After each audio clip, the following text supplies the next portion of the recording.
Muchas gracias. Quiero agradecerle a María Angélica al mismo tiempo las reflexiones que nos ha presentado y que nos va a permitir también dialogar sobre algunos aspectos de dicha presentación.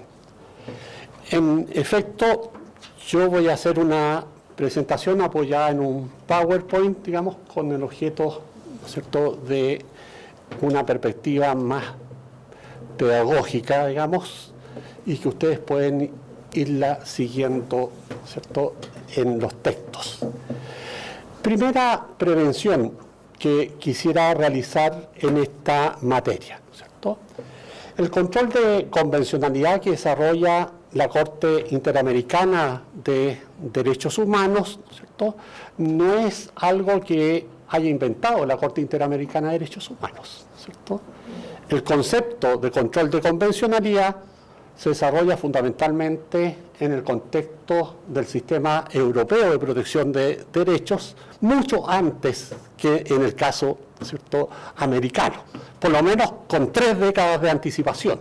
Y por lo tanto, todos los especialistas en derechos humanos en Europa saben, ¿cierto?, esto, pero parece que aquí, digamos, no se conoce y por lo tanto se entiende como si esto hubiera sido una creación, ¿cierto?, de la jurisprudencia de la Corte Interamericana de Derechos Humanos, ¿cierto?, lo que no es así, ¿cierto? Por lo tanto, es la primera, ¿cierto?, prevención que tengo que hacer. No estamos inventando la pólvora ya se descubrió hace mucho tiempo atrás, ¿no es cierto? Veamos ahora, ¿no es cierto?, qué es lo que, en definitiva, la Convención Americana sobre Derechos Humanos, ¿no es cierto?, va a asegurar, ¿no es cierto?, y va a exigir, a su vez, su cumplimiento a los estados que son parte del sistema interamericano, ¿no es cierto?, por haber ratificado, obviamente, oportunamente la respectiva convención, ¿no es cierto?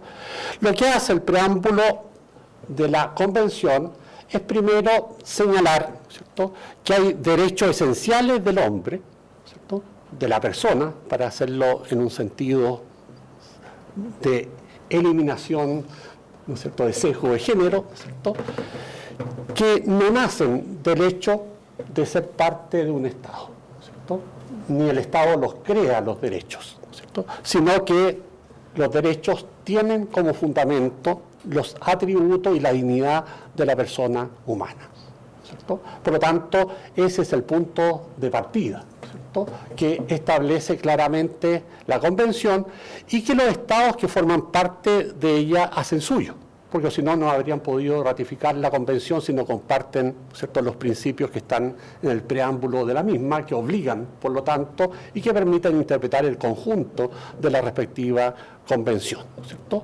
Y precisamente es en virtud de esta razón, ¿cierto?, de que se establece, ¿cierto?, un sistema de protección internacional que tiene 2 características.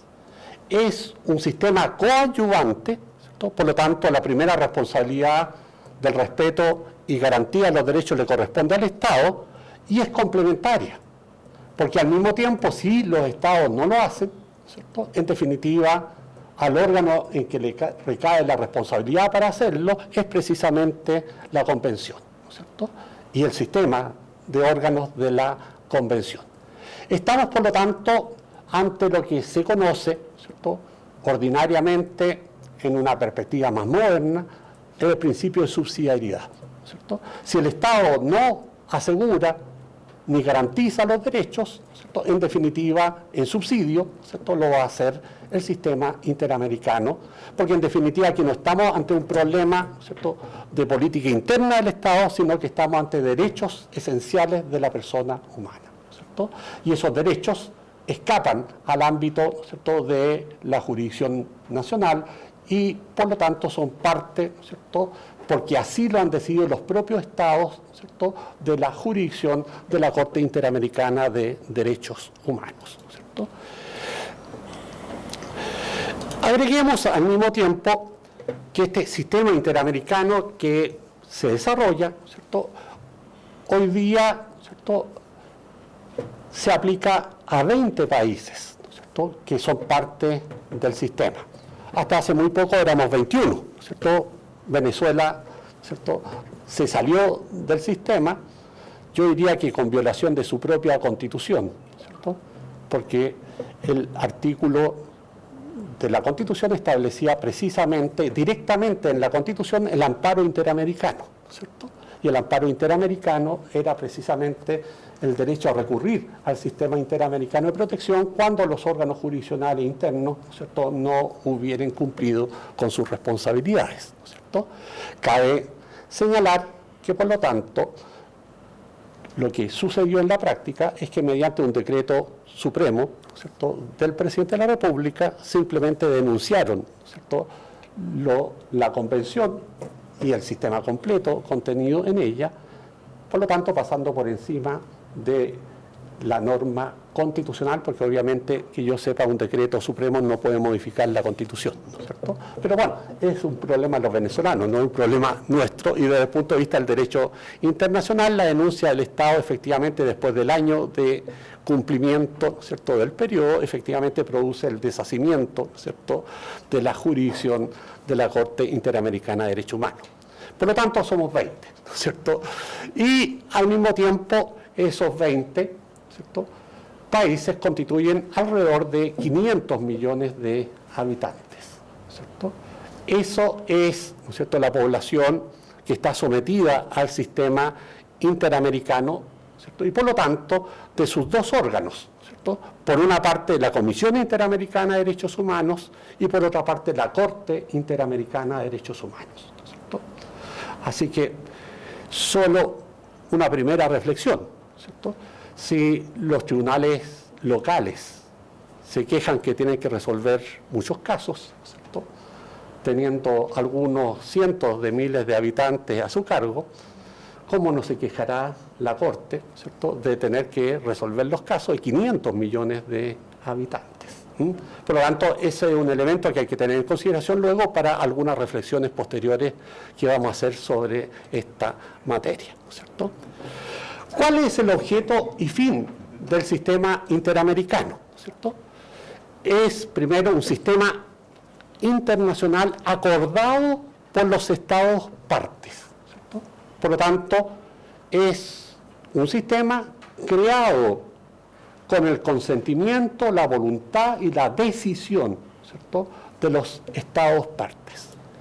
En segundo lugar, el objeto y fin de este sistema, ¿cierto?, es establecer estándares mínimos comunes en materia de respeto y de garantía de derechos humanos, ¿cierto? Es, por lo tanto, la idea de generar un germen de derecho público común para todos los estados que forman parte del sistema en el ámbito de los derechos humanos, en el ámbito sustantivo de los derechos humanos, ¿cierto? Y este es otro énfasis que voy a poner, porque aquí no importa tanto el ámbito adjetivo, que es la fuente, sino fundamentalmente el ámbito sustantivo, que es el derecho, ¿cierto?, que constituye un atributo de la persona humana, ¿cierto? Agreguemos al mismo tiempo que esto implica, por otra parte, también el compromiso de los estados de adecuar todo su ordenamiento jurídico, todo, ¿cierto?, y lo pongo con mayúsculas, todo, ¿cierto?, desde la Constitución hasta la última norma, ¿cierto?, particular que se geste dentro de ese ordenamiento, ¿cierto?, incluya las sentencias, ¿cierto?, de los tribunales ordinarios de justicia, todo el ordenamiento jurídico. Y esa es una obligación comprometida al momento de ratificar el tratado, no es nada nuevo, ¿cierto? Por lo tanto, estaban conscientes los estados que al momento, ¿cierto?, de ratificar la convención, esa se constituía en su obligación, ¿cierto? Y es una obligación jurídica, ¿cierto? No es una obligación moral, ¿cierto? Señalado ello, ¿cierto?, agreguemos al mismo tiempo que estamos ante un derecho internacional, ¿cierto?, que no es el derecho internacional clásico, ¿cierto? ¿Por qué no lo es? Porque aquí lo que está en juego son los derechos esenciales de la persona humana. no las obligaciones recíprocas de los Estados, ¿cierto? Y cuando están en juego los derechos esenciales de la persona humana, un Estado no puede oponer a otro Estado que el incumplimiento del otro genera mi propio incumplimiento, que es una regla de derecho internacional general clásico, ¿cierto? Por lo tanto, solo con este ejemplo quiero señalar que el derecho internacional de los derechos humanos no se rige enteramente por las reglas del derecho internacional clásico. Hay reglas especiales que rigen al derecho internacional de los derechos humanos. Y por lo tanto, no podemos aplicar a rajatabla los principios del derecho internacional clásico al ámbito del derecho internacional de los derechos humanos, porque podemos cometer errores desde esa perspectiva, ¿no es cierto? Señalado ello, ¿no es cierto? La Corte Interamericana esto lo ha sostenido en muchas oportunidades, ¿no es cierto? No me voy a detener en los casos específicos, sino que ahora voy a pasar a preocuparme de la propia Corte Interamericana de Derechos Humanos, ¿cierto? Y tendré que decir que este es un órgano jurisdiccional vinculante para los Estados partes que han ratificado, ¿cierto?, la Convención, ¿cierto? Y sus sentencias, de acuerdo a lo que establecen los artículos 67 y 68 de la Convención, ¿cierto?, constituyen obligaciones de resultado. Obligaciones de resultado. Que constituyan obligaciones de resultado implica que el Estado debe necesariamente cumplir la sentencia, ¿cierto? No importa cómo, ¿cierto? El cómo es un problema interno, pero la obligación de cumplir es cumplir, ¿cierto? Por lo tanto, no puede oponer ningún obstáculo de derecho interno al cumplimiento de la sentencia. No puede argumentar que su Constitución no lo permite, ¿cierto? Nada. ¿Por qué? Porque la Constitución es expresión de su propia voluntad unilateral, ¿no es cierto? Y por lo tanto, el Estado está obligado incluso a modificar su propia Constitución si así se requiere para cumplir la sentencia de la Corte Interamericana de Derechos Humanos. Ahora, esta jurisdicción de la Corte Interamericana de Derechos Humanos tiene otra diferencia con las jurisdicciones que uno conoce normalmente en el derecho interno y también con el sistema europeo. El sistema americano no es lo mismo que el sistema europeo. ¿Por qué? Porque en el sistema interamericano la Corte no produce el deshacimiento de la sentencia al momento de dictarla. La Corte Interamericana mantiene la supervigilancia, el cumplimiento de la sentencia hasta que el Estado cumpla todas las medidas de reparación que en definitiva la Corte determinó. Y va a ir emitiendo y pidiendo informe periódicamente a los Estados acerca de cuál ha sido el cumplimiento de la sentencia. E incluso la Corte puede dictar una nueva sentencia señalando nuevamente, ¿cierto?, la vulneración de la responsabilidad internacional del Estado por incumplir la sentencia ya previamente dictada, ¿cierto? Y uno puede observar en la página de la Corte Interamericana todas, ¿cierto?, las, ¿cierto?, supervigilancias, ¿cierto?, de los casos, ¿cierto?, a través del tiempo, ¿cierto? Digamos al mismo tiempo otro elemento que muchas veces no se menciona, ¿cierto?, es el artículo 62 de la Convención, ¿cierto? ¿Y qué establece el artículo 62? El párrafo tercero del artículo 62 señala que la Corte tiene competencia para conocer de cualquier caso relativo a la interpretación y aplicación de las disposiciones de la Convención que le sea sometido, siempre que los Estados partes, en el caso, hayan reconocido o reconozcan dicha competencia, ya sea por declaración especial o ya sea, ¿cierto?, en virtud, ¿cierto?, de la Convención misma, ¿cierto? Agreguemos al mismo tiempo, y aquí quiero referirme a una norma nacional, ¿cierto?, para ver que no es que esa reflexión no se haya hecho en el derecho interno, ¿cierto? Puede haber el decreto presidencial 873 del 23 de noviembre del 90, a través del cual se ratificó la Convención. ¿Qué dice el literal B de esa resolución de ratificación? El Gobierno de Chile declara que reconoce como obligatoria, de pleno derecho, la competencia de la Corte Interamericana de Derechos Humanos respecto a los casos relativos a la interpretación, ¿no es cierto?, y aplicación de la Convención de conformidad con lo que dispone el artículo 62. El artículo 62 que acabamos de mencionar. Por lo tanto, hay una decisión deliberada, consciente, clara, ¿cierto?, del Estado de Chile de reconocer, ¿cierto?, a la Corte Interamericana como la intérprete auténtica y final, ¿cierto?, del sistema interamericano, ¿cierto? Por lo tanto, aquí no hay nada que no esté expresamente contenido, ¿cierto? Por lo tanto, esto nos lleva, ¿cierto?, a que la sentencia de la Corte Interamericana de Derechos Humanos, ¿cierto?, como intérprete auténtico y final de la Convención, ¿cierto?, genera una obligación para el Estado de Chile, porque si es el intérprete auténtico y final, es el que determina el sentido y alcance de las disposiciones, ¿cierto?, que contiene esa convención, o el corpus juris interamericano, para decirlo en términos más genéricos. Y por lo tanto, la ratio decidendi de la sentencia, o el holding, si ustedes quieren, ¿cierto?, en definitiva, ¿cierto?, constituye una interpretación que vincula a los Estados partes, por ser la Corte la intérprete auténtica y final de la Convención, ¿cierto? Señalado ello, ¿cierto?, por lo tanto, voy a pasar a otro aspecto práctico, ¿no es cierto? Si la Corte Interamericana de Derechos Humanos, a través de 2 o 3 casos, ¿cierto?, de distintos países, ¿cierto?, resuelve cuál es el sentido y alcance de una disposición de la Convención, no es necesario que lo repita 50 veces, ¿no es cierto?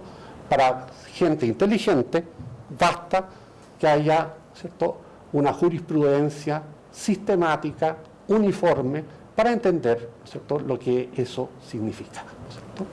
Y por lo tanto, si eso es así, ¿cierto?, esa jurisprudencia debe ser necesariamente aplicada por los Estados partes. No es necesario que le tire a ese Estado la oreja en la Corte, determinando en ese caso específico, ¿cierto?, la situación, para que los Estados entiendan, ¿cierto?, que tienen que aplicar en un sentido determinado, ¿cierto?, la Convención, ¿cierto? Digámoslo más claro aún, ¿cierto?, esto implica una revolución para el derecho chileno, ¿cierto? ¿Por qué? Porque esto implica necesariamente que se introduce el concepto de jurisprudencia vinculante, ¿cierto?, en el derecho interno chileno, ¿cierto?, cosa que no está presente en la cultura jurídica interna. Pero esto no es, ¿cierto?, una creación jurisprudencial o pretoriana a la Corte. Eso está expresamente contenido en el artículo 62 de la Convención. Si alguien no lo leyó adecuadamente, no es problema de la Corte, ni es problema de la Convención, ¿cierto?, es problema de quien lo leyó mal, ¿cierto? Por lo tanto, ¿cierto?, hay jurisprudencia vinculante, y si la jurisprudencia es vinculante, significa que, ¿cierto?, basta que haya una sentencia o un par de sentencias, ¿cierto?, para que en definitiva los Estados entiendan, ¿cierto?, que las normas de imprescriptibilidad e inamnistiabilidad de los crímenes de guerra, ¿cierto?, de lesa humanidad, es una regla de derecho internacional vinculante, ¿cierto? Y por lo tanto, si así lo hubiera entendido, ¿cierto?, los tribunales chilenos, no habríamos tenido el caso Almonacid Arellano versus Chile, ¿cierto? ¿Por qué? Porque bastaba simplemente tener clara lo que era la jurisprudencia de la Corte Interamericana sobre la materia, ¿cierto?, que había sido reiterada, uniforme y clara, y no solo de la Corte Interamericana, sino de todos los demás órganos internacionales, ¿cierto?, de protección de derechos. Agreguemos a esto, ¿cierto?, que además las sentencias de la Corte se comunican a todos los Estados partes, ¿cierto?, y por lo tanto no pueden negar ignorancia, ¿cierto?, de la respectiva sentencia ni de la respectiva jurisprudencia. Y además, digamos, la Corte se ha preocupado, ¿cierto?, de organizar la jurisprudencia por temas, ¿cierto?, y por lo tanto basta saber que allí existe todo lo que existe, digamos, desde la primera sentencia hasta la última dictada, ¿cierto?, sobre la materia. Por lo tanto, nadie puede ignorar, ¿no es cierto?, como en el derecho interno, todo lo que se publica en el diario oficial es conocido por todos, digamos, todas las sentencias, ¿no es cierto?, comunicadas a los estados partes, ¿no es cierto?, deben ser conocidas y los estados deben, ¿no es cierto?, conocerlas y aplicarlas adecuadamente, ¿no es cierto? Pero además de ello, tenemos las reglas de interpretación, ¿no es cierto? Y las reglas de interpretación de la Convención Americana, ¿no es cierto?, en el fondo son 4, están en 4 literales del artículo 29 de la Convención. Y esas reglas de interpretación son precisamente reglas para interpretar derechos humanos, no para interpretar cualquier norma, ¿cierto? Precisamente, ¿cierto?, complementan o enriquecen, ¿cierto?, los criterios de interpretación de la Convención de Viena sobre derechos de los tratados en el ámbito de los derechos humanos. Por lo tanto, ¿cuál es la primera regla? ¿Cierto? Nos dice la primera regla, permitir ninguna disposición de la presente convención puede ser interpretada en el sentido de permitir a alguno de los estados partes, grupo o persona, suprimir el goce y ejercicio de derechos y libertades reconocidos en la convención o limitarlos en mayor medida que la prevista en ella, ¿cierto?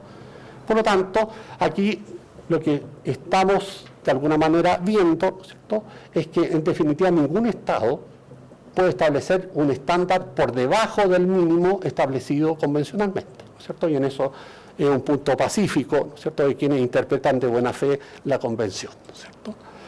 Agreguemos, ¿no es cierto?, que la segunda regla, ¿cierto?, es que tampoco ninguna disposición de la Convención permite ser interpretada en el sentido de limitar el goce y ejercicio de cualquier derecho o libertad que pueda estar reconocido de acuerdo con las leyes de cualquiera de los estados partes o de acuerdo con otra convención en que sea parte uno de dichos estados.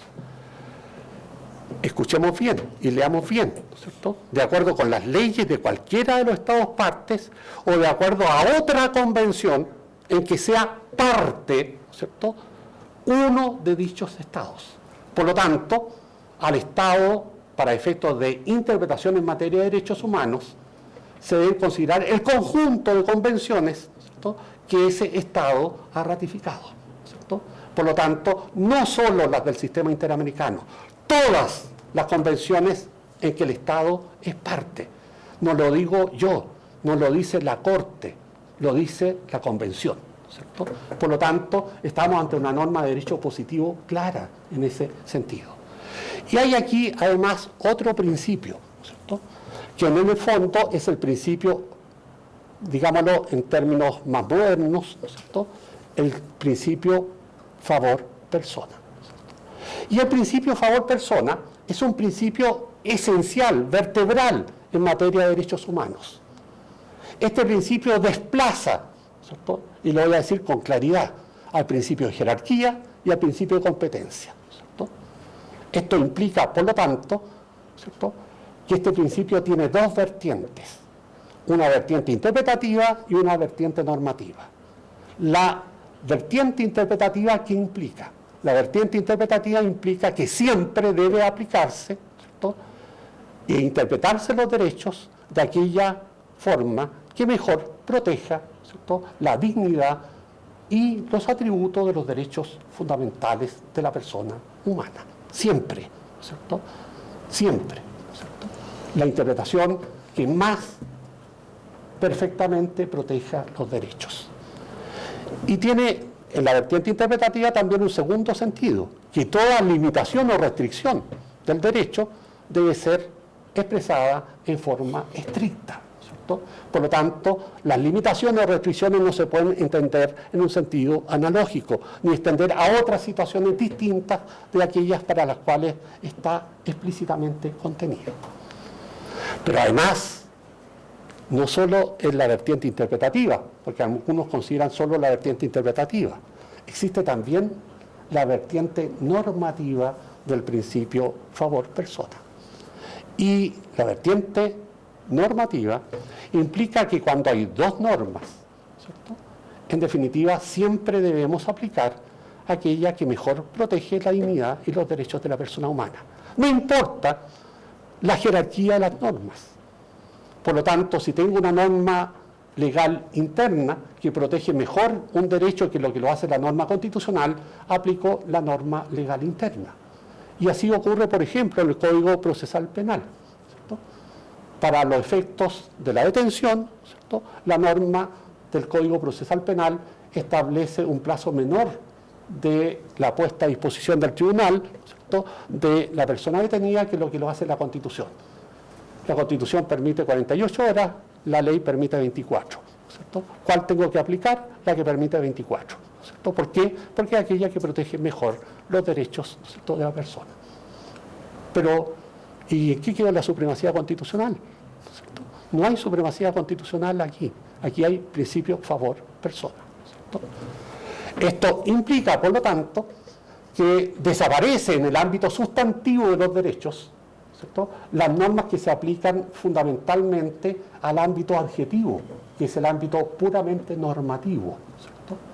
Además, el principio de jerarquía solo es aplicable, ¿cierto?, digámoslo derechamente también, para evitar equívocos, ¿cierto?, en el plano del derecho interno, ¿cierto? Porque solo en el plano del derecho interno estamos ante un sistema jurídico con un sistema de fuentes determinado, ¿cierto? Sistema de fuentes determinado que obedece a una unidad, ¿cierto? Obviamente, el sistema de derecho interno es distinto al sistema de derecho internacional. La validez de las normas de derecho internacional no se basa en la Constitución, sino que se basa en el derecho internacional, ¿cierto? Por lo tanto, cada sistema tiene su propio sistema de fuentes. Por lo tanto, no podemos aplicar el principio de jerarquía a una norma internacional, ¿cierto? ¿Por qué? Porque lo único que puede hacer la Constitución respecto a una norma internacional es determinar su aplicabilidad en el derecho interno, punto, ¿cierto? Y eso, ¿en qué momento se concreta? Al momento, ¿cierto?, primero de firmar, porque ya al momento de firmar existe una obligación que muy pocas veces se dice, que es la de no realizar ningún acto contrario al acto firmado, ¿cierto? Y en segundo lugar, al momento de la ratificación, porque ahí el Estado queda absolutamente vinculado por la decisión, ¿cierto? Y ahí está el artículo 27 de la Convención, a la cual también María Angélica ha hecho referencia, ¿cierto?, con al mismo tiempo el otro elemento que debemos tener también presente en el ámbito interno chileno, de que esa norma está constitucionalizada en el artículo 54, número 1, inciso 5. ¿Cierto? Tratado ratificado y vigente no puede ser alterado, modificado, suprimido, sino de acuerdo con las normas del propio tratado o de acuerdo con las reglas generales del derecho internacional. Esa es norma constitucional, ¿cierto? Por lo tanto, si esa es norma constitucional, no solo es una obligación internacional, ¿cierto?, sino que también es una obligación constitucional, ¿cierto?, el actuar de acuerdo con el derecho internacional ratificado y vigente. Y obviamente en ambas condiciones está el sistema interamericano. Por lo tanto, digamos, claramente, ¿cierto?, quiero ir eliminando, ¿no es cierto?, equívocos que se puedan producir en este problema, ¿no es cierto? Bueno, esto ya lo acabamos de mencionar, ¿no es cierto? Cabe también señalar que para otorgar seguridad jurídica, las constituciones latinoamericanas han empezado a constitucionalizar como principio interpretativo el principio de favor persona. Constitución de Venezuela del 99, artículo 23, Constitución de Ecuador del 2008, Constitución de Bolivia del 2009, Constitución de la República Dominicana del 2010, reforma constitucional de la Constitución Mexicana del 2011 al artículo 1, ¿cierto?, para solo señalar, ¿cierto?, esos aspectos.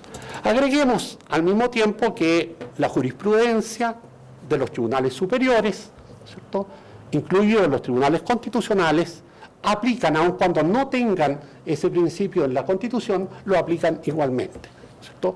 En este sentido, Corte Suprema Argentina, la Corte Suprema Mexicana, ¿cierto?, la Sala Constitucional de Costa Rica, de El Salvador, de Venezuela, ¿cierto?, el Tribunal Constitucional de Chile, de Colombia, Guatemala, de Perú, para solo señalar algunos, ¿cierto? Hay, por lo tanto, jurisprudencia consolidada en el derecho constitucional latinoamericano que el principio favor persona es el principio que manda, ¿cierto?, en el ámbito de la interpretación y aplicación de derechos, ¿cierto? Agreguemos al mismo tiempo la tercera regla, que es el literal C del artículo 29, ninguna disposición de la presente convención puede ser interpretada en el sentido de excluir otros derechos y garantías que son inherentes al ser humano o que se derivan de la forma democrática representativa de gobierno. ¿Qué hay aquí? ¿Qué principios tenemos aquí, ¿cierto?, que generalmente están en el derecho constitucional latinoamericano por todas partes, salvo en el caso chileno y salvo en el caso uruguayo? Creo que son las dos constituciones las únicas dos de América Latina que no lo contemplan, el derecho, ¿no es cierto?, de los derechos no enumerados, o en otras expresiones, de derechos implícitos, ¿cierto? Por lo tanto, aquí hay una norma de derecho positivo, vinculante para el Estado de Chile, que establece la norma de derechos implícitos, ¿cierto?, o de derechos no enumerados, ¿cierto? Y por lo tanto, la regla de los derechos no enumerados o implícitos es también una regla de derecho chileno, ¿cierto?, junto con ser una regla de derecho internacional. Y así lo ha reconocido tanto la jurisprudencia de la Corte Interamericana como del propio Tribunal Constitucional, ¿cierto? En este sentido, el Tribunal Constitucional, por allá por el año 95, ya reconoció que el derecho a ser informado es un derecho implícito constitucional, ¿cierto? A su vez, la Corte Suprema ha reconocido, ¿cierto?, que existe un derecho, ¿cierto?, a la propia imagen, pese a que no aparece por ninguna parte de la Constitución, ¿cierto? Y por lo tanto, ese es un derecho que puede ser protegido, ¿cierto?, por el recurso de protección, pese a que el artículo 20 de la Constitución dice algo distinto, ¿cierto? ¿Por qué? Porque nuevamente se aplica el principio favor persona. Hay que aplicar aquellos atributos de los derechos y aquellas garantías de los derechos que mejor protejan los derechos, ¿cierto?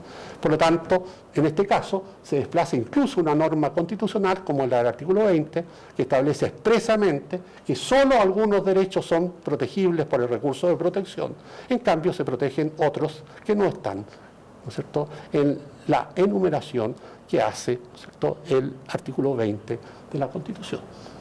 Son cosas que realmente son así, y por lo tanto, digamos, es conveniente también despejar en este sentido, ¿cierto?, mitos en esa línea, ¿cierto? Cabe finalmente, ¿cierto?, establecer, ¿cierto?, la última regla de interpretación, ¿cierto?, que es el literal D, ¿cierto? ¿Y qué dice el literal D? Que ninguna disposición de la presente convención puede ser interpretada en el sentido de excluir o limitar el efecto que pueda producir la Declaración Americana de Derechos y Deberes del Hombre y otros actos institucionales de la misma naturaleza, ¿cierto? Para decir declaraciones, ¿cierto?, convenios, pactos, convenciones, ¿cierto?, que se refieran a aspectos o atributos que impliquen derechos humanos, ¿cierto? Ese es el contexto, el sentido, el objeto y alcance, ¿cierto?, de la norma, ¿cierto?, y cómo debe ser interpretada. Entonces, ¿cierto?, ¿se puede o no se puede aplicar el convenio 169? ¿Se puede o no se puede aplicar la convención sobre relaciones consulares para determinar que es parte del debido proceso el que una persona detenida extranjera tiene derecho, ¿cierto?, a la consulta consular, ¿cierto? ¿Lo ha determinado así o no la Corte Interamericana? Sí, lo ha determinado así. ¿Y por qué? Porque tiene esta normita, ¿no? No es una arbitrariedad de la Corte, ¿cierto?, ni tampoco es una generación pretoriana de la Corte, ¿cierto? Es el literal del artículo 29 de la Convención, ¿cierto?, junto al otro que ya hemos mencionado. Todos los mismos tienen el mismo contexto, el mismo sentido y el mismo objeto y fin, ¿cierto? Por lo tanto, en este sentido, creo haber despejado también otro tema de derecho positivo, ¿cierto?, sobre la materia, ¿cierto? Agreguemos, por lo tanto, que así se constituye lo que podríamos denominar un corpus juris interamericano como estándar mínimo de derechos. No es solo la convención, ¿cierto?, es todo el sistema, ¿cierto?, de convenciones, tratados, declaraciones, ¿cierto?, ¿cierto?, que en definitiva los Estados partes han, ¿cierto?, ratificado y que son vigentes para ellos. Porque todos ellos son derechos esenciales de la persona humana. Todos ellos forman parte de la dignidad del ser humano. Valor y principio vertebral no solo del derecho internacional, sino también de la Constitución. Por eso está en el artículo 1, inciso 1, primera frase de la Constitución, que al decir de la jurisprudencia del tribunal irradia todo el sistema constitucional chileno, ¿cierto? Por lo tanto, en el fondo, tenemos que señalar que ese principio, ese valor, ¿cierto?, en definitiva, es el que traspasa todo el ordenamiento jurídico, tanto internacional como nacional. Y podemos decir que además es un principio imperativo de derecho internacional, ¿cierto? Y cuando me refiero a los principios imperativos de derecho internacional, estoy señalando que es una norma, por lo tanto, imprescriptible, ¿cierto?, y por lo tanto de efectos permanentes, salvo que otra norma de la misma naturaleza la desplace, ¿cierto?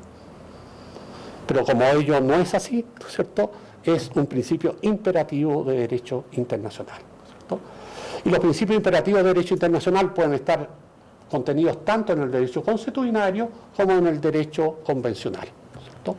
En este caso, los principios imperativos están además expresamente asegurados en el artículo 53 de la Convención de Viena sobre el derecho de los tratados, ¿cierto? Por lo tanto, Chile es parte de la Convención y, por lo tanto, ¿cierto?, es obligatoria la regla imperativa, ¿cierto?, de los principios de jus cogens, ¿cierto? Agreguemos al mismo tiempo que el Estado, ¿cierto?, respecto al sistema, tiene dos obligaciones generales, ¿cierto?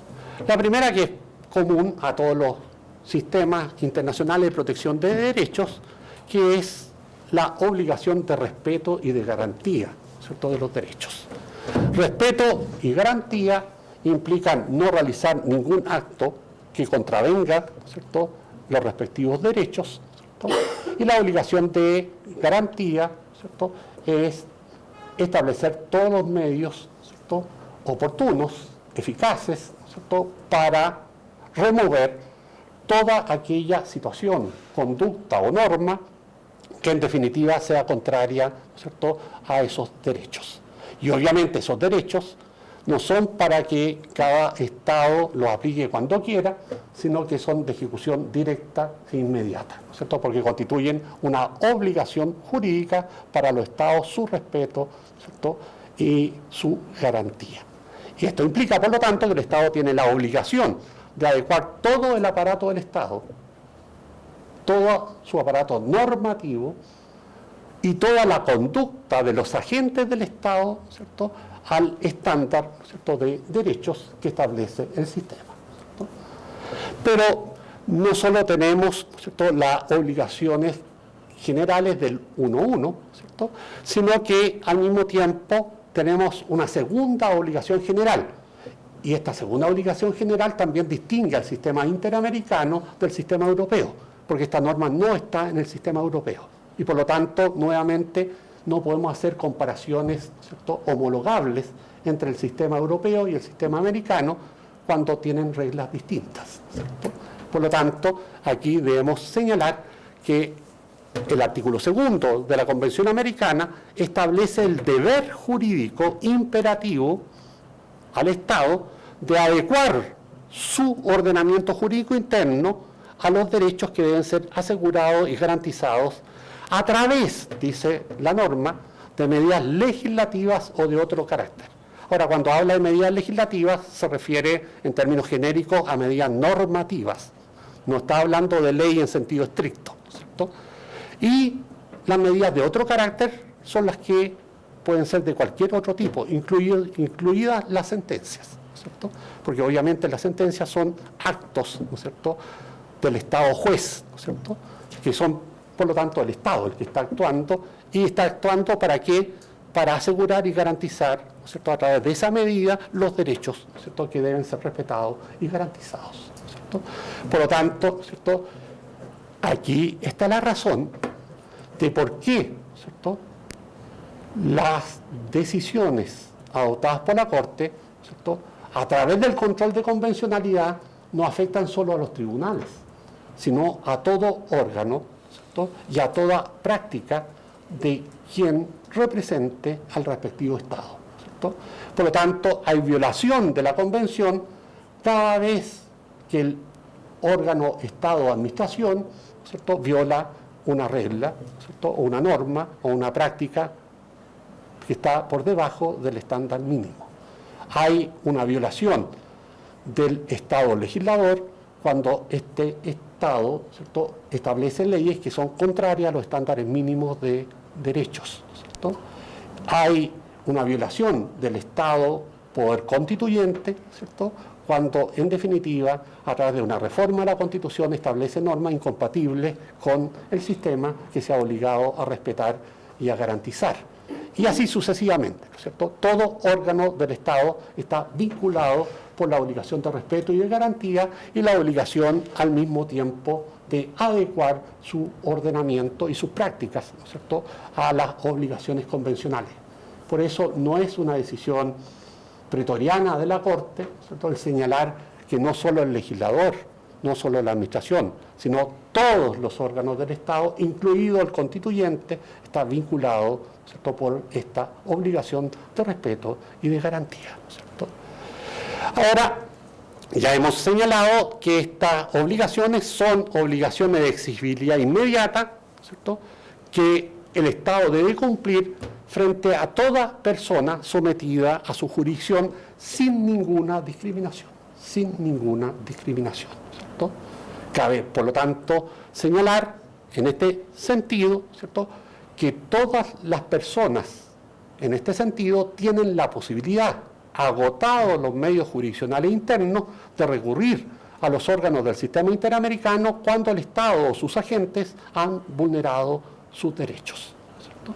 Y es por ello, ¿cierto?, que son los jueces nacionales los primeros obligados, ¿cierto?, en su ámbito jurisdiccional, en su respectiva competencia y con sus respectivos procedimientos, los que deben, ¿no es cierto?, asegurar y garantizar tales derechos, ¿no es cierto? El juez nacional es juez convencional en el pleno sentido de la expresión, ¿cierto?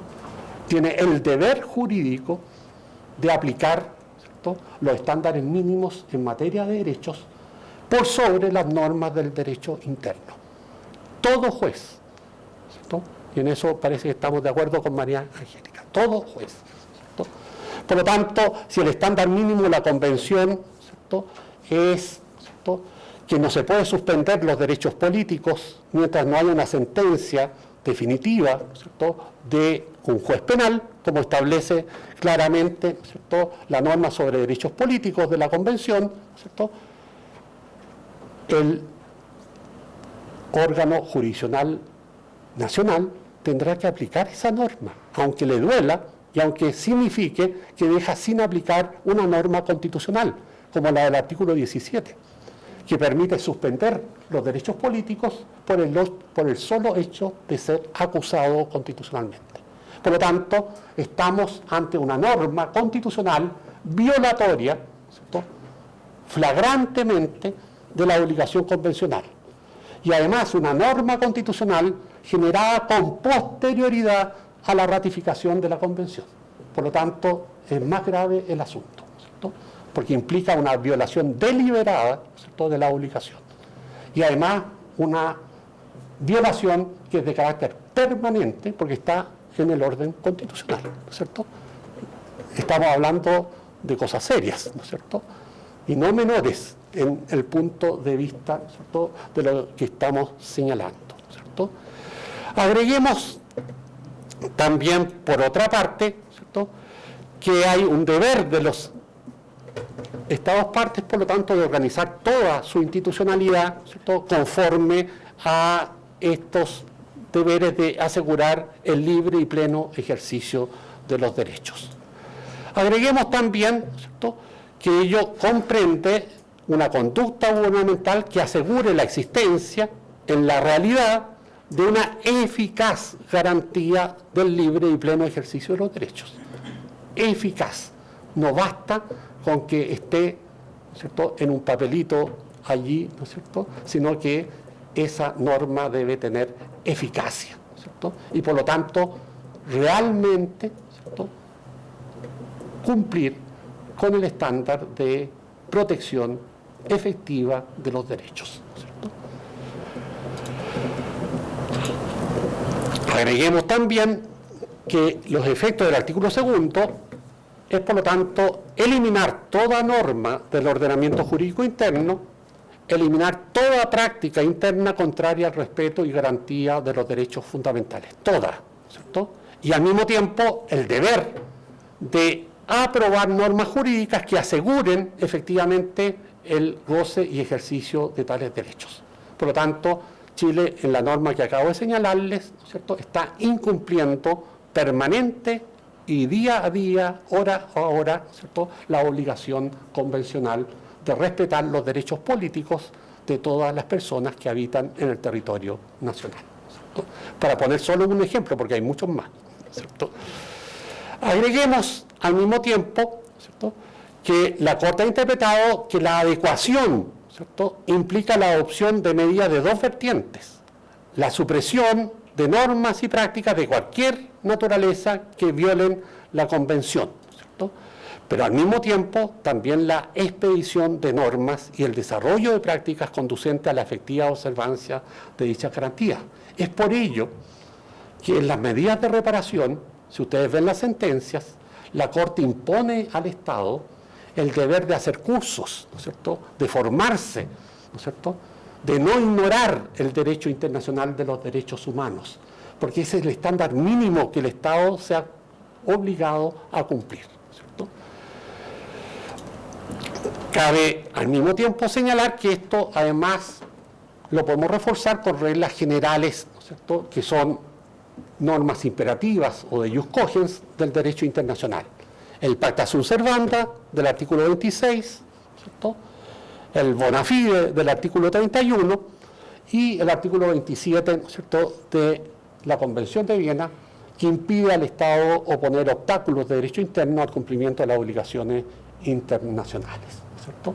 Por lo tanto, ahí tenemos tres normas que son normas imperativas de derecho internacional que el Estado está obligado a cumplir, ¿no es cierto?, incluso aun cuando él no hubiera querido aceptarlas, ¿no es cierto?, porque ese es el principio precisamente de imperatividad de la norma de ius cogens. Ahora, cuando pasamos al control de convencionalidad en forma específica, ¿no es cierto?, lo que tenemos que señalar es que es un control que emana directamente de todas las normas que hemos señalado. No es que a la Corte se le ocurrió, ¿no es cierto?, es una obligación de la Corte en virtud de las dos obligaciones generales que están establecidas por el artículo 1 y 2 de la Convención. No es ninguna discrecionalidad, no es ninguna arbitrariedad, es una obligación jurídica de derecho positivo establecido en la regla de obligatorio cumplimiento y que son obligaciones generales para los Estados partes, ¿cierto? Ahora, sobre esta materia podemos señalar que hay un montón de sentencias, ¿no es cierto?, en las cuales progresivamente la Corte ha ido desarrollando, ¿cierto?, este principio de convencionalidad, ¿no es cierto?, este control de convencionalidad. El último que se refirió al caso chileno, ¿no es cierto?, el caso Atala del año 2012, ¿no es cierto?, donde nuevamente insiste, ¿no es cierto?, en que el Estado de Chile está vinculado por el control de convencionalidad y que todos los jueces deben desarrollar el control. Hemos tenido sentencias más recientes, pero la Corte ya no ha reiterado, ¿cierto?, porque se supone suficientemente comprendido, ¿cierto? Ahora, el caso Almonacid es muy importante, es primero un caso chileno, ¿cierto?, y en segundo lugar es el caso en que la unanimidad de los ministros que integran la Corte Interamericana determina oficialmente el deber de cumplir el control de convencionalidad por primera vez, ¿no es cierto?, en forma, ¿no es cierto?, con esa denominación. No es que antes la sentencia de la Corte cada uno las cumplía si quería, no, ¿no es cierto?, sino que simplemente en esta oportunidad se le otorgó ese nomen juris, ¿no es cierto?, pero la denominación no implica que es por primera vez que se haya hecho control de convencionalidad, ¿no es cierto? Agreguemos al mismo tiempo que esta perspectiva fue desarrollada a través de distintas sentencias. No me voy a detener en eso, sino me voy a detener simplemente en las obligaciones, ¿no es cierto?, que en definitiva genera, ¿no es cierto?, lo que es la perspectiva del control de convencionalidad, ¿no es cierto?, tal como hoy día está estructurado, ¿no es cierto? Tampoco me voy a detener en el caso Hellman, que sí establece un elemento muy importante, y es que los estados, ni siquiera por la unanimidad de su cuerpo político de la sociedad, pueden desconocer los derechos y obligaciones convencionales. Tan fuerte como eso. La soberanía del Estado está limitada por los derechos esenciales de la persona humana, ¿cierto?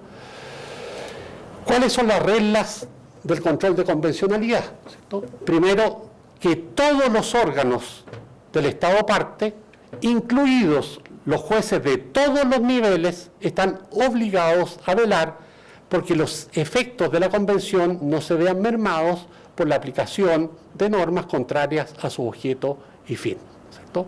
Por lo tanto, todas las normas de la Convención deben ser respetadas, ¿cierto? Las reglas de interpretación, ¿cierto?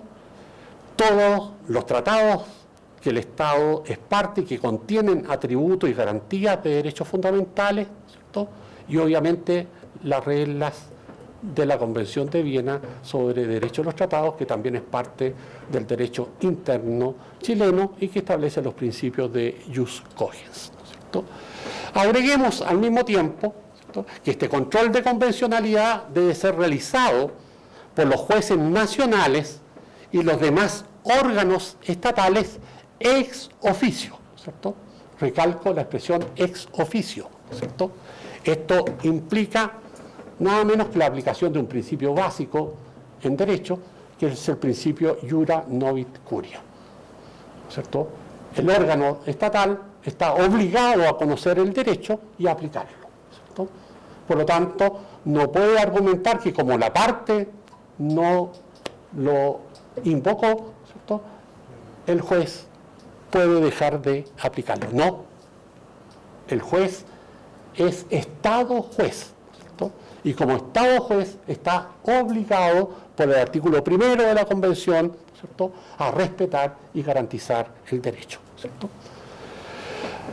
Al mismo tiempo, ¿cierto?, esto implica otorgarle un efecto útil a ese principio, ¿cierto? Por lo tanto, a concretarlo realmente y a no irse por la tangente, ¿cierto?, como hacen generalmente nuestros tribunales, como los tribunales en todas partes del mundo, ¿cierto?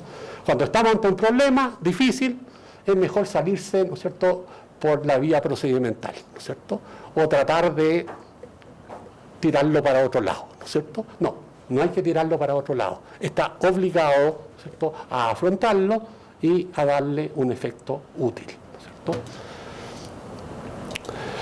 Agreguemos que en este control debe tenerse en consideración no solo el tratado, ¿cierto?, sino la interpretación de este que ha hecho la Corte Interamericana de Derechos Humanos, ¿cierto? ¿Por qué? Porque tenemos que aplicar el artículo 62, párrafo 3, no por otra cosa, porque es una obligación convencional, ¿cierto?, hacerlo, ¿cierto? Agreguemos al mismo tiempo que el control de convencionalidad se ejerce, y esto sí, también hay que tomarlo en serio, dentro de las competencias de cada órgano y de acuerdo al procedimiento que cada órgano tiene en su respectivo ordenamiento jurídico. Nadie está pretendiendo la revolución, digamos, en el sentido de que cada uno asuma todo el poder que quiera para hacer cualquier cosa. No, cada uno actúa dentro de su competencia y de acuerdo con el procedimiento establecido por el derecho interno al efecto, ¿cierto? Por lo tanto, no hay, digamos, ¿cierto?, ninguna situación de desorden institucional en esta materia, ¿cierto? Agreguemos al mismo tiempo, ¿cierto?, que este control de convencionalidad no se aplica solo a la Convención Americana, sino a todo el corpus juris interamericano. Nuevamente, de acuerdo con lo que establece el literal D del artículo 29 de la Convención, se aplica a declaraciones, se aplica a convenios, se aplica a pactos, se aplica a convenciones. ¿Por qué? Porque así lo establece el literal D, ¿cierto?, del artículo 29 de la Convención. Nadie está actuando arbitrariamente, está en base a una disposición de derecho positivo vinculante para el Estado que está expresamente contenida en la Convención, ¿cierto? Y por lo tanto, estoy obligado, y la Corte debe necesariamente aplicarle al Estado parte todos los tratados, todas las convenciones, todos los convenios que en materia de derechos humanos ese Estado ha ratificado y constituye una obligación para él, ¿cierto?, cumplir, ¿cierto? Señalado ello, ¿cierto?, agreguemos al mismo tiempo que esto implica la supresión de normas y prácticas, ¿cierto?, y como ya sabemos también, el establecimiento de normas y desarrollo de prácticas que conducen a la efectiva observancia de los derechos, ¿cierto? Digamos, en tal sentido, por lo tanto, que estas normas, ¿cierto?, son lo que constituye un zócalo, ¿cierto?, una infraestructura, ¿cierto?, de derecho público común para todos los países que son parte del sistema. Constituyen un germen de derecho público interamericano que establece un estándar mínimo en materia de derechos. Por lo tanto, podemos decir así, es un germen de constitución en el ámbito sustantivo, ¿cierto?, no en el ámbito adjetivo, no en la regulación del poder, pero sí, ¿cierto?, en el aseguramiento de estándares mínimos de derechos humanos. ¿Esto implica que todos tenemos que tener lo mismo? No. Esto implica que eso es un mínimo, ¿cierto? Todo Estado sobre ese mínimo puede obviamente garantizar en mucho mejor forma, con mejores atributos, con mayores garantías, los derechos. Lo que no puede es pasar de ese mínimo para abajo, ¿cierto?, porque ahí le van a tirar la oreja, ¿cierto? Señalado ello, por lo tanto, ¿cierto?, cuando hablamos de control de convencionalidad, lo nuevo no es que la Corte Interamericana aplique el control, ¿no es cierto?, porque eso es parte de su naturaleza desde que la Convención existe, sino que es la toma de conciencia, ¿cierto?, acerca de que los jueces nacionales, ¿cierto?, son jueces convencionales y tienen la obligación de aplicar la Convención de acuerdo con las reglas que hemos establecido, ¿cierto?, que no es ninguna creación arbitraria, sino que está basada en el derecho positivo convencional que todo Estado, ¿cierto?, conoce desde el momento en que sometió a la firma y a la ratificación de la Convención, ¿cierto? Agreguemos, por lo tanto, que la Corte Interamericana solo va a operar como elemento subsidiario. ¿Cuándo? Cuando el Estado incumpla, ¿cierto?, no observe, ¿cierto?, y cuando a lo menos, ¿cierto?, los órganos jurisdiccionales hayan violado la Convención. Y no es nada menos ni nada mayor lo que estoy diciendo, ¿cierto? ¿Por qué? Porque en definitiva, ¿cierto?, los jueces son los primeros aplicadores de la Convención y de los derechos. Al mismo tiempo, esa es una obligación, ¿cierto?, de todo juez, en virtud del artículo 5º, inciso 2 de la Constitución. Tiene la obligación de respeto, ¿cierto?, y además de promoción, ¿cierto?, no solo de respeto, tienen la obligación al mismo tiempo de promover los derechos, ¿cierto?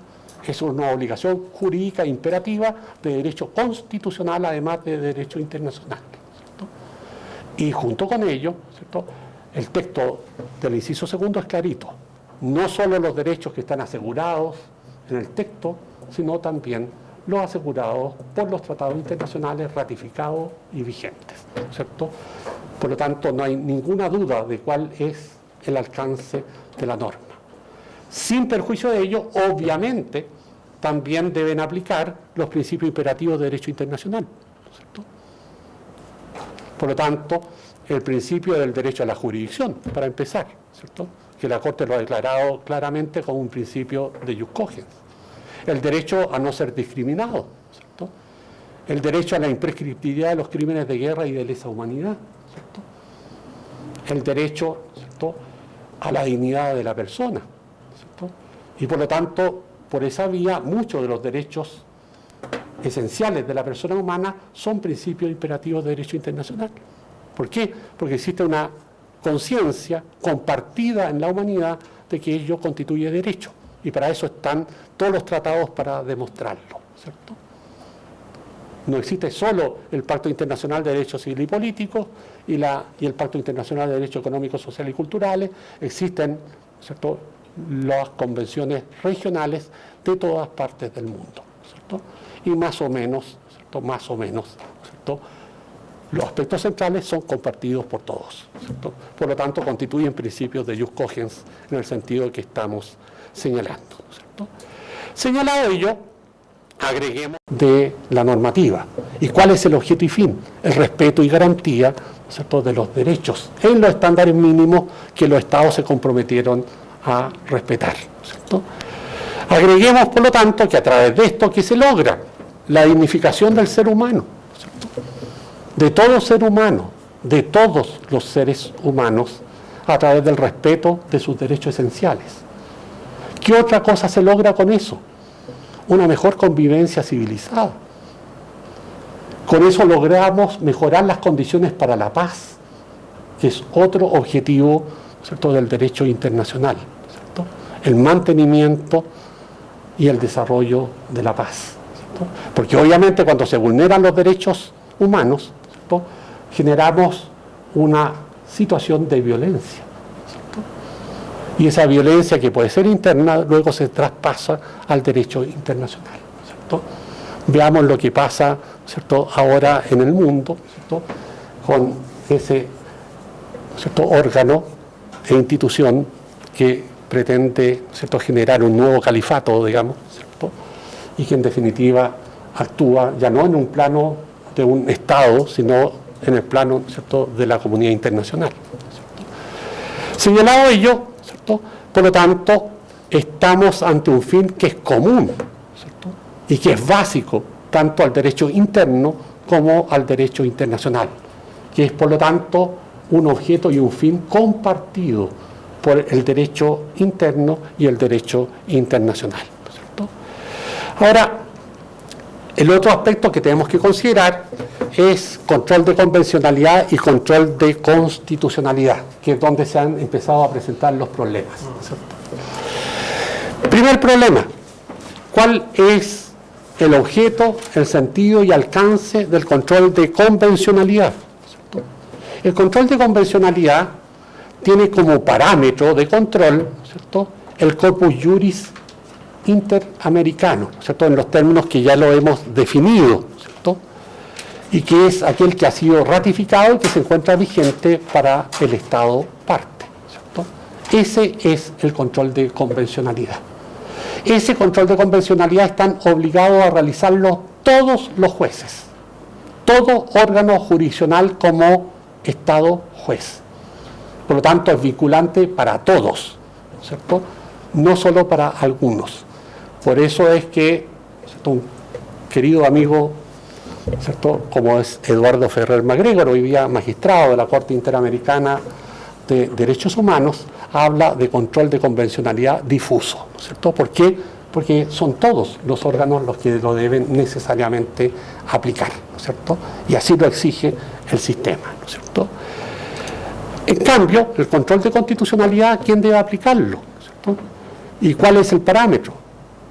El parámetro es la Constitución, ¿cierto?, en sentido formal, ¿cierto? Y va a depender, por lo tanto, de lo que contiene esa Constitución, ¿cierto? Y por lo tanto, en este sentido, ¿cierto?, hay muchas constituciones de América Latina que hoy día contienen directamente, como parte de esa Constitución, los tratados internacionales de derechos humanos. Nosotros no tenemos ese tipo de Constitución, ¿cierto? Lo único que tenemos nosotros es el inciso segundo del artículo 5º, ¿cierto?, que establece, ¿cierto?, que el Estado, ¿cierto?, y por lo tanto todos sus órganos, ¿cierto?, tienen como limitación al ejercicio de la soberanía, vale decir, de la potestad estatal, ¿cierto?, para decirlo en términos claros, ¿cierto?, los derechos esenciales que corresponden a la naturaleza humana, vale decir, aquellos mismos derechos de los cuales nos habla el preámbulo de la Convención Americana, los mismos derechos de los cuales nos habla el preámbulo del Pacto Internacional de Derechos Civiles y Políticos y del Pacto de Derechos Económicos, Sociales y Culturales, de lo mismo que nos hablan una serie de otras convenciones, como la Convención sobre Derechos del Niño, la Convención sobre No Discriminación de la Mujer, la Convención contra el Delito de Genocidio, etcétera, etcétera, ¿no es cierto? Por lo tanto, podemos sumarlas, ¿no es cierto?, casi todas, en la misma perspectiva, ¿no es cierto? Y por lo tanto, para aquellos estados que contienen esas normas en su texto constitucional, el órgano de jurisdicción constitucional está obligado a desarrollar también, ¿no es cierto?, ya no por disposición del derecho internacional, sino por disposición de su propia constitución, ¿no es cierto?, el control de convencionalidad junto con el control de constitucionalidad. Ahora, ¿cómo lo van a hacer? Aplicando el principio de favor persona, ¿cierto? No la regla de la jerarquía ni la supremacía constitucional, ¿cierto?, sino el principio favor persona.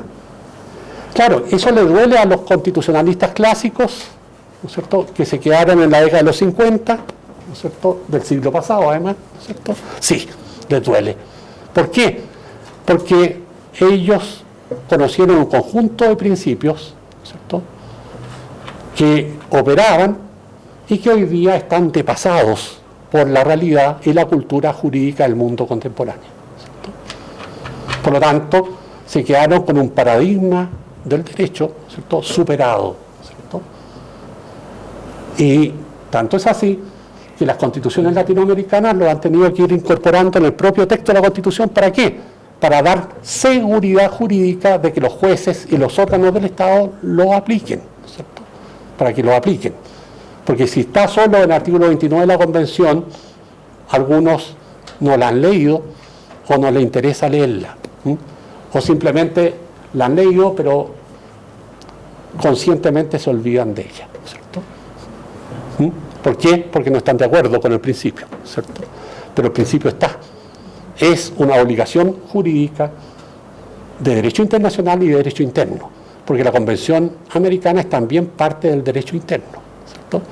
Y también en este plano opera el principio favor persona, ¿cierto?, tanto desde el punto de vista interpretativo como desde el punto de vista normativo, ¿cierto?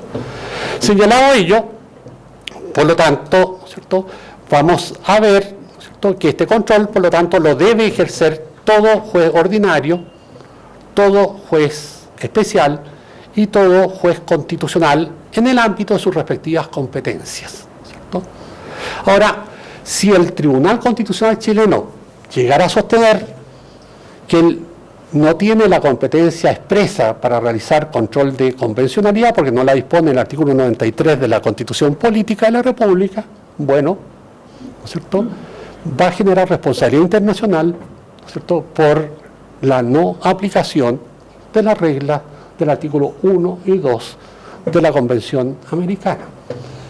Y si eso ocurre, lo que va a ocurrir es que todos los jueces ordinarios van a aplicar el control de convencionalidad y el Tribunal Constitucional chileno, ¿cierto?, va a quedar absolutamente por el suelo, ¿cierto?, como órgano, ¿cierto?, irrespetuoso de los derechos esenciales en sus estándares mínimos. Y eso yo se lo he dicho directamente a cada uno y a todos los magistrados del tribunal. Y parece que han reaccionado. Ya vamos a ver por qué, ¿cierto? Vamos a agregar también, ¿cierto?, que el juez nacional, ¿cierto?, en cuanto juez convencional, es un juez empoderado, ¿cierto? El juez, por lo tanto, tiene incentivos para convertirse en juez convencional. ¿Por qué? Porque en definitiva se aplican los estándares interamericanos por sobre los estándares internos, ¿cierto?, y los estándares internos son más bajos que los interamericanos, se transforma en un juez de la ley, ¿cierto?, ¿o no? Obvio que sí, ¿cierto? Por lo tanto, puede dejar de aplicar las leyes, ¿cierto?, en virtud de la norma convencional. Por lo tanto, le estamos entregando un poder adicional al que tenía de acuerdo con el derecho interno. Más aún, puede dejar de aplicar la Constitución, aplicando la Convención, ¿cierto?, en virtud de lo que establecíamos en relación al artículo 17 de la Constitución. esa disposición podría desaplicarla, por lo tanto ignorarla, el Tribunal Calificador de Elecciones, ¿no es cierto?, o un tribunal, ¿no es cierto?, sustantivo que en definitiva deba enfrentar un problema, ¿no es cierto?, como es el de los derechos políticos, ¿no es cierto?, y lo estoy diciendo seria y responsablemente, ¿no es cierto? Señalado ello, ¿no es cierto?, cabe por otra parte también establecer que el juez nacional es el juez natural de la Convención y del Corpus Juris Interamericano. Es el que en primer lugar debe aplicarlo, como ya lo hemos dicho anteriormente. Estamos resumiendo lo que ya hemos ido agregando. Y por lo tanto, es él el que en primer lugar hace aplicación y arriesga una interpretación. Porque puede que la Corte Interamericana nunca haya interpretado algún derecho, ¿no es cierto? Y por lo tanto, al juez nacional le va a corresponder interpretarlo primero. ¿Y eso lo ha hecho el Tribunal Constitucional chileno? Sí, lo ha hecho cuando se han planteado problemas a través de inaplicabilidades por inconstitucionalidad de la prisión por deudas. La Corte Interamericana no ha resuelto ningún caso de prisión por deudas. Sin embargo, ¿no es cierto?, que ha hecho el Tribunal Constitucional chileno, ha interpretado el sentido y alcance de la prohibición de la prisión por deuda, ¿no es cierto?, en el caso, ¿no es cierto?, ¿no es cierto?, de los casos de inaplicabilidad que se le han presentado. Para solo señalar un caso, ¿no es cierto?, el Tribunal Constitucional chileno ha usado el derecho internacional para generar nuevos derechos, sí. ¿El derecho a la identidad está en la Convención Americana? No. ¿Está en el artículo 19 de la Constitución? Tampoco, ¿cierto? ¿De dónde lo sacó el Tribunal Constitucional para inaplicar el artículo del Código Civil respectivo, ¿cierto?, sobre el reconocimiento, ¿cierto?, de paternidad, ¿cierto?, y el derecho a la identidad? ¿De dónde lo sacó? De la interpretación, no de normas, sino de la interpretación de algunas normas de la Convención Americana. El derecho a la personalidad jurídica de las personas, el derecho al nombre, ¿cierto?, algunos elementos de la Convención sobre Derechos del Niño, ¿cierto?, y de allí sacó la interpretación para generar un derecho que no existe en el derecho interno, tampoco existe en la Convención Americana, pero es un derecho implícito, ¿cierto?, porque es un derecho esencial a la naturaleza de todo ser humano saber, ¿cierto?, cuál es, en definitiva, ¿cierto?, su línea, ¿cierto?, de generación. Bien, terminemos en este sentido, ¿cierto?, y veamos ahora, ¿cierto?, la perspectiva de un diálogo, porque esto hay que entenderlo como un diálogo entre los tribunales internos y la Corte Interamericana de Derechos Humanos, ¿cierto? Claro, se trata de un diálogo, ¿cierto?, que debe ser un diálogo leal, de buena fe, con un sentido de cooperación, ¿cierto?, por ambos tipos de tribunales, ¿cierto?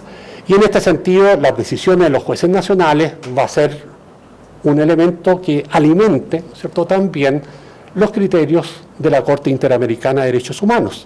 Y si ustedes ven la jurisprudencia de la Corte Interamericana, ya cita muchos casos y sentencias de tribunales nacionales en apoyo, ¿no es cierto?, a la propia jurisprudencia por ella sentada, ¿no es cierto? Agreguemos al mismo tiempo que esto implica una interacción de tribunales, pero requiere de confianza mutua, ¿no es cierto?, y de voluntad, ¿no es cierto?, de realmente concreción, ¿no es cierto? Esto implica al mismo tiempo que exista información, ¿no es cierto? La información, por lo menos del sistema interamericano, está disponible, ¿no es cierto? La de los sistemas nacionales es a veces difícil encontrarla, ¿no es cierto?, pero se está empezando a trabajar también en esa línea, ¿no es cierto? Y obviamente se requiere de voluntad de cooperación. Si no hay voluntad, ¿no es cierto?, obviamente todo pasa a ser cero, ¿no es cierto? ¿Cuáles son las bases de ese diálogo? Recurrir a principios y métodos de interpretación que son comunes para resolver los conflictos entre la Corte y los tribunales nacionales. Normas que, por lo demás, están contenidas, ¿no es cierto?, en las reglas que ya hemos visto, ¿no es cierto? Agreguemos al mismo tiempo, ¿cierto?, que los órganos estatales deben considerar no siempre que sus propias perspectivas, ¿cierto?, constituyen la verdad absoluta, ¿cierto?, sino que deben, ¿cierto?, considerar que si hay argumentaciones mejores, ¿cierto?, ellas deben ser dejadas de lado, ¿cierto?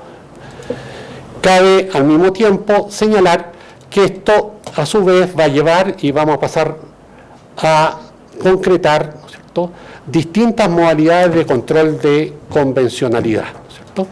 Pero dentro de estas distintas modalidades de control de convencionalidad, lo que nos va a interesar, ¿cierto?, y nos queda poco tiempo, por lo tanto estamos obligados a pasar, ¿cierto?, concretamente a lo que son los desafíos, ¿cierto?, de armonización y al mismo tiempo a evitar dobles cánones de aseguramiento de derechos, ¿no es cierto?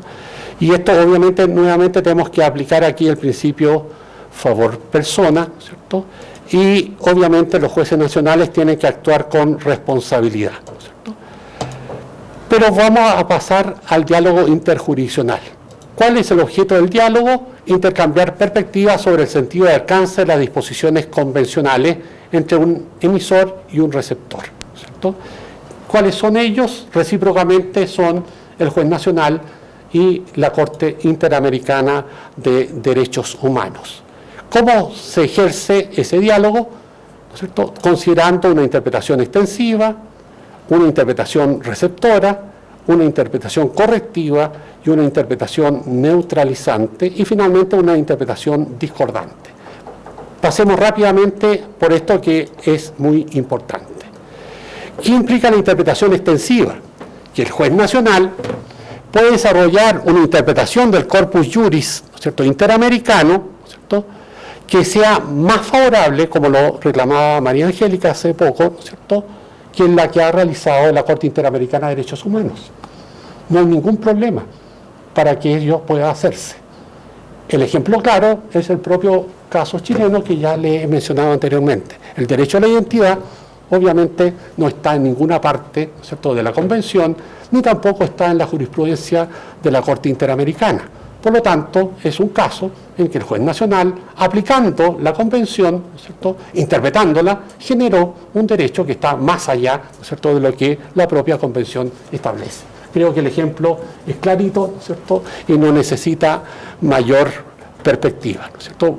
Vamos a pasar rápidamente, porque la idea se comprende, ¿no es cierto?, y por lo tanto vamos a encontrarnos con la perspectiva, ¿no es cierto?, de la interpretación receptiva, que es la segunda forma, ¿no es cierto?, de este diálogo, ¿no es cierto? La interpretación receptiva implica que los jueces nacionales se conforman a la ratio decidendi de los fallos de la Corte Interamericana de Derechos Humanos, ¿no es cierto?, y por lo tanto, ¿no es cierto?, aplican lo que es esa jurisprudencia de la Corte Interamericana de Derechos Humanos, ¿no es cierto?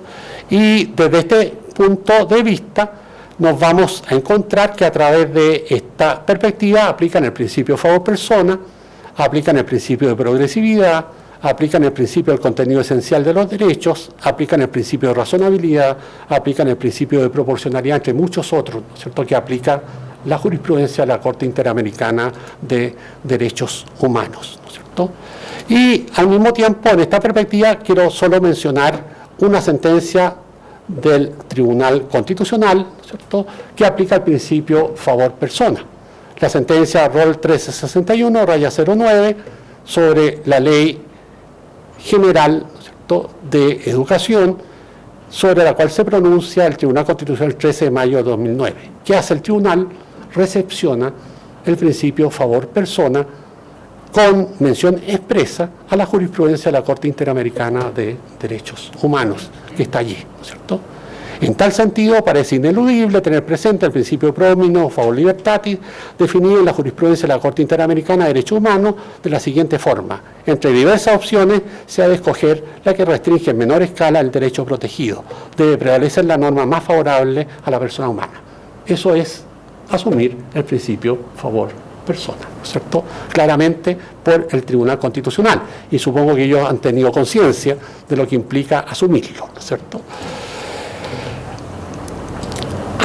Señalemos otra sentencia, la interpretación receptiva, ¿cierto?, en el rol 567 de 2010 sobre la inconstitucionalidad del movimiento Patria Nueva Sociedad, estricto y unívocos que acotan claramente las conductas punibles, dando pleno sentido al principio de legalidad penal.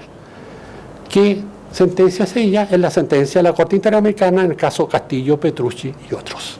Por lo tanto, asume, ¿cierto?, el criterio de la sentencia de la Corte Interamericana para señalar que el tipo, ¿cierto?, establecido en el derecho interno es abierto y por lo tanto, en virtud de tal estándar, hace inaplicable el criterio del tipo abierto porque en definitiva no responde al estándar mínimo interamericano sobre la materia, ¿cierto? Estoy pasando ahora a la interpretación correctiva, ¿cierto? ¿Qué implica la interpretación correctiva? Es aquella en que los jueces nacionales sacan las consecuencias, ahora, ya no de la jurisprudencia en general de la Corte, sino de la jurisprudencia de la Corte respecto de casos chilenos, ¿cierto? Y por lo tanto, esta sentencia obliga a los tribunales nacionales no solo a cumplir la sentencia para el caso concreto, sino que a rectificar su jurisprudencia en forma estable y permanente para el futuro, ¿cierto? Y esto implica, ¿cierto?, por lo tanto, considerar, ¿cierto?, que ello es exigible por el artículo 62, 1 y 3, por el artículo 67 a 69, ¿cierto?, y por los artículos 1 y 2 de la Convención Americana, ¿cierto?, y obviamente también por los artículos 26, 27 y 31 de la Convención, ¿cierto?, sobre derechos, ¿cierto?, sobre la Convención de Viena sobre derechos de los tratados. Pero esto ya también ha sido aplicado, ¿cierto?, luego del caso Almonacid Arellano versus Chile, por toda la jurisprudencia de la Sala Penal de la Corte Suprema.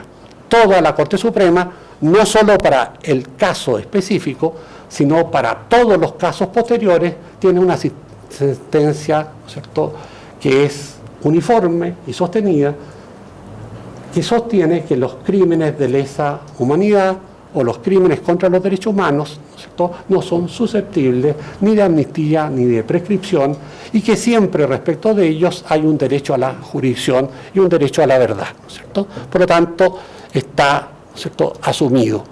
Pero además está asumido también por el Tribunal Constitucional, ¿cierto?, cuando el Tribunal Constitucional directamente aplica el caso Palamara versus Chile respecto de casos de justicia militar, ¿cierto? ¿Qué dice el considerando 12 de la sentencia de 2014? Que al decidir de esta forma una acción singular, esta magistratura entiende contribuir en el ámbito de su competencia al cumplimiento del deber impuesto por la Corte, dice el Tribunal Constitucional, la verdad es que no impuesto por la Corte, sino que por la Convención, ¿cierto?, Interamericana de Derechos Humanos, ¿cierto?, al Estado de Chile, para adecuar su ordenamiento jurídico interno a los estándares internacionales sobre jurisdicción penal internacional. El Tribunal Constitucional comprendió, ¿cierto?, y asumió, ¿cierto?, que todo el derecho interno debe sumarse a los estándares mínimos de la Convención Americana de Derechos Humanos. Sentencia 2014. Primera vez, ¿cierto?, que el Tribunal Constitucional expresa, ¿cierto?, con claridad su sometimiento, ¿cierto?, al estándar interamericano, ¿cierto? Por lo tanto, con ello quiero dejar, ¿cierto?, claramente sentado que la jurisprudencia del Tribunal Constitucional, por lo tanto, se ha sumado, ¿cierto?, a la aplicación de los estándares interamericanos. Agreguemos al mismo tiempo que también puede haber una interpretación discordante de los tribunales nacionales respecto a la jurisprudencia de la Corte Interamericana. ¿Por qué puede haberla? Porque un tribunal, tanto constitucional como ordinario nacional, puede considerar que en el caso concreto la jurisprudencia de la Corte no ha considerado algunos elementos que son inéditos en el caso que le va a tocar resolver al Tribunal Nacional, ¿cierto? O porque no evaluó correctamente o no tuvo en consideración en esa sentencia otros derechos que sí tiene que tener en consideración el Tribunal Nacional, ¿cierto? Por lo tanto, el Tribunal Nacional puede discrepar de la jurisprudencia de la Corte Interamericana, pero de buena fe, argumentando el por qué tiene una posición distinta. Y con ello inicia un diálogo vertical, hacia arriba, ¿cierto? ¿Por qué? Porque la propia Corte va a llegar el momento en que va a tener que pronunciarse sobre la materia y va a ratificar la interpretación del Tribunal Nacional o simplemente le va a tirar la oreja diciendo que, ¿cierto?, no corresponde. Y obviamente ahí se terminó el diálogo, ¿cierto?, ya sea por la ratificación o ya sea, ¿cierto?, por la perspectiva, ¿cierto?, de, ¿cierto?, señalar que no corresponde esa interpretación, ¿cierto? Señalemos al mismo tiempo, y con esto terminamos, ¿no es cierto?, que la otra perspectiva, que es la perspectiva que nunca debe concretarse, ¿no es cierto?, es la interpretación neutralizante, ¿cierto? ¿Qué es la interpretación neutralizadora o neutralizante? Que la define, ¿cierto?, un profesor francés, profesor Sudre, que señala que es una estrategia de los tribunales nacionales para evadir, eludir o evitar, ¿cierto?, y por lo tanto a neutralizar la interpretación del corpus juris, ¿cierto?, en este caso nuestro interamericano, o en el caso europeo, ¿cierto?, el corpus juris europeo, ¿cierto?, desarrollado por el TED, ¿cierto?, creado por una interpretación forzada del derecho nacional, una reescritura de la ley o una especie de mutación, intentando adecuar lo que es inadecuable, ¿cierto?, tratando de hacer parecer que el derecho nacional, que es incompatible con el sistema, ¿cierto?, de estándares mínimos, en definitiva, por una relectura del se hace o se intenta hacer como si fuera compatible. Aquí hay un solo caso, y con esto quiero terminar, ¿cierto?, que lo expresa claramente, ¿cierto?, es el caso en el plano chileno, ¿cierto?, que se conoce, ¿no es cierto?, como el caso Aarón Vázquez, ¿no es cierto? En el caso de Aarón Vázquez, ¿no es cierto?, es un caso típico en el cual el derecho chileno viola, ¿no es cierto?, a través del Código Procesal Penal, el derecho a la revisión de una sentencia penal, ¿no es cierto? Aarón Vázquez es un joven, ¿no es cierto?, que en una pelea de pandillas jóvenes, ¿no es cierto?, en definitiva le pegan, digamos, se va para la casa, ¿no es cierto?, pero no se queda en la casa, sino que va a buscar un mate de béisbol, ¿no es cierto?, y le pegan la cabeza al que le pegó, y obviamente la medida fue un poquito desproporcionada porque lo mató, ¿no es cierto? Y en este sentido fue sometido a la nueva ley de responsabilidad, ¿no es cierto?, penal adolescente. En la primera sentencia, ¿no es cierto?, se establece la pena, porque obviamente hay un homicidio, no hay ninguna duda sobre eso, ¿no es cierto? Se entiende que es un homicidio simple, ¿no es cierto?, y que en tal perspectiva, ¿no es cierto?, la sentencia es de cumplimiento en un régimen de sistema abierto, ¿no es cierto? La Fiscalía apela, va de recurso de nulidad, para ser más preciso, ¿no es cierto?, y se anula, ¿no es cierto?, la sentencia y se procede, ¿no es cierto?, a constituir otro tribunal penal oral. Y este segundo tribunal penal oral, ¿cierto?, establece una sentencia en que determina que hay un homicidio calificado. Y al mismo tiempo, por lo tanto, pasa por tener una pena mayor, ¿cierto?, del sistema abierto de cumplimiento a un sistema cerrado, por lo tanto, de prisión, ¿no es cierto? Señalado ello, en ese momento, la defensa de Aarón Vázquez y él, obviamente, plantean el derecho a la revisión de la sentencia, porque ellos se habían conformado, ellos nunca habían, ¿no es cierto?, solicitado la revisión de la sentencia. Pero resulta que la norma del Código Procesal Penal señala que cuando una persona ha sido, ¿cierto?, condenada por 2 sentencias sucesivas, no existe derecho a la revisión. Esa es la norma interna. Pero el 8, párrafo segundo, literal H, ¿no es cierto?, de la Convención Americana, y la norma respectiva del Pacto Internacional de Derechos Civiles y Políticos de Naciones Unidas, que es el 14, ¿cierto?, establecen siempre el derecho a la revisión de una sentencia, ¿cierto? Y por lo tanto, ¿cierto?, una revisión, ¿cierto?, él no la había pedido nunca y por lo tanto tenía el derecho a esa revisión. El caso se plantea con el caso pendiente hay recurso de inaplicabilidad por inconstitucionalidad ante el Tribunal Constitucional. El Tribunal Constitucional, ¿cierto?, resuelve el asunto, dice que efectivamente existe un derecho a la revisión de la sentencia establecido por el 8.2 párrafo H de la Convención Americana, que por lo tanto hay que operar con ese estándar, pero que ese estándar se cumple, ¿no es cierto? Interpretación neutralizante. ¿Qué dice? Hay otros recursos: recurso de queja, recurso de revisión de la sentencia. El estándar de la Corte Interamericana es clarito. Se trata de un recurso ordinario. Obviamente los dos que señala el Tribunal Constitucional son extraordinarios, ¿cierto? Por lo tanto, no responde al estándar y por lo tanto, ¿cierto?, neutraliza, ¿cierto?, la perspectiva del sentido y alcance del derecho a la revisión, ¿cierto?, y al mismo tiempo de ser un recurso ordinario debe ser, ¿cierto?, un recurso que conozca de los hechos y del derecho, ¿cierto? Por lo tanto, debe ser un recurso de revisión integral. Obviamente el recurso de queja no es un recurso integral y obviamente el de revisión, ¿cierto?, tampoco. Por lo tanto, no cumple ninguno de los estándares. Por lo tanto, la sentencia, en este sentido, el Tribunal Constitucional de aquella época, ¿cierto?, es una sentencia de mala fe, ¿cierto? ¿Por qué? Porque conociendo los estándares, porque al mismo tiempo el voto de minoría de 3 ministros lo hace presente, ¿cierto?, en definitiva aplica, ¿cierto?, una regla que es completamente opuesta y contraria al estándar interamericano, ¿cierto? Afortunadamente tuvieron la suerte de que el caso no llegó a la Corte Interamericana, porque si hubiera llegado, ¿cierto?, el tirón de oreja al Tribunal Constitucional chileno hubiera sido, ¿cierto?, bastante fuerte. Por lo tanto, hasta aquí llego, ¿cierto?, en la presentación del sistema. Ahora, ¿por qué es un control de convencionalidad y no de compatibilidad?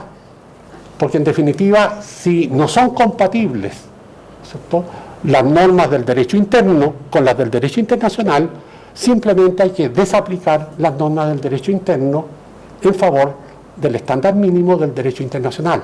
Esta no es una regla permanente por lo demás, porque puede que el derecho interno tenga un estándar mayor que el derecho internacional. Y si hay una mejor protección en el derecho interno que en el derecho internacional, aplicando el mismo principio favor persona, tengo que aplicar preferentemente el derecho interno al derecho internacional. ¿Por qué? Porque estoy siempre aplicando el principio favor persona.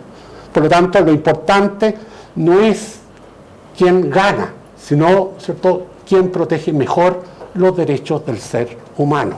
Aquellos que permiten una mejor convivencia civilizada, aquellos que permiten una mejor calidad de vida para todos y cada uno de los habitantes de un respectivo Estado. Muchas gracias.